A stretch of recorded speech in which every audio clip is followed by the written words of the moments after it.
નમસ્કાર દર્શક મિત્રો, સ્વાગત છે અમારી યુટ્યુબ ચેનલમાં। તો મિત્રો, GUVNL દ્વારા એક સરસ મજાનો અહીંયા સર્ક્યુલર છે તે જાહેર કરી દેવામાં આવ્યો છે।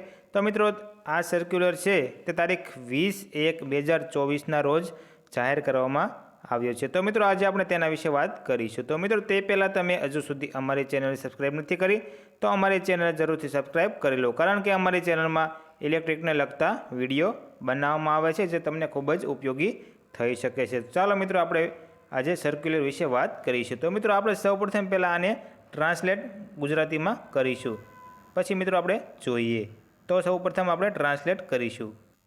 તો મિત્રો, અહીંયા આપણે પરિપત્રનું આપણે ટ્રાન્સલેટ કરી લીધું છે। તો મિત્રો, વાત કરીએ તો મિત્રો, જે 22 જાન્યુઆરી 2024ના રોજ અયોધ્યા ખાતે રામલીલા પ્રાણ પ્રતિષ્ઠાની ઉજવણીના કારણે સોમવારે 22મી જાન્યુઆરી 2024ના રોજ GUVNL અને સબસિડરી કંપનીઓની તમામ વહીવટી કચેરીઓ બપોરે 2:30 વાગ્યા સુધી અર્ધ દિવસ બંધ રાખવાની ઘોષણા કરવામાં આવે છે।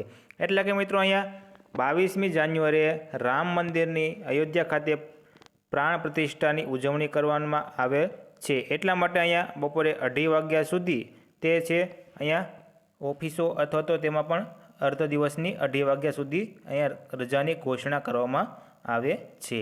પછી મિત્રો, સરકાર ગુજરાતના નોટિફિકેશન દ્વારા તારીખ 18/1/2024 સોમવાર 22 જાન્યુઆરી 2024ના રોજ અયોધ્યા ખાતે રામલીલા પ્રાણ પ્રતિષ્ઠા 22 જાન્યુઆરી 2024ના રોજ અડધો દિવસ બંધ રહેશે। એટલે કે મિત્રો, 2:30 વાગ્યા સુધી બંધ રહેશે। તો મિત્રો, અહીંયા તે છે તે જાહેર કરવામાં આવે છે।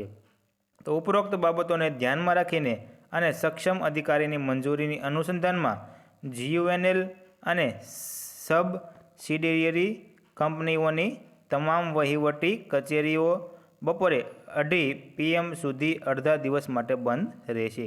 તો પછી મિત્રો, અહીંયા સોમવારે 22 જાન્યુઆરી 2024ના રોજ અયોધ્યા ખાતે રામલીલા પ્રાણ પ્રતિષ્ઠાની ઉજવણીના કારણે 22 જાન્યુઆરી 2024ના રોજ 2:30 વાગ્યા સુધી છે તે અહીંયા બંધ રાખવામાં આવે છે અને મિત્રો 2:30 વાગ્યા પછી અહીંયા ખુલ્લું રહેશે। તો મિત્રો, જો તમને અમારો વિડીયો પસંદ આવ્યો હોય તો અમારી ચેનલ સબસ્ક્રાઈબ કરો અને વિડીયોને લાઇક કરવાનું ભૂલતા નહીં।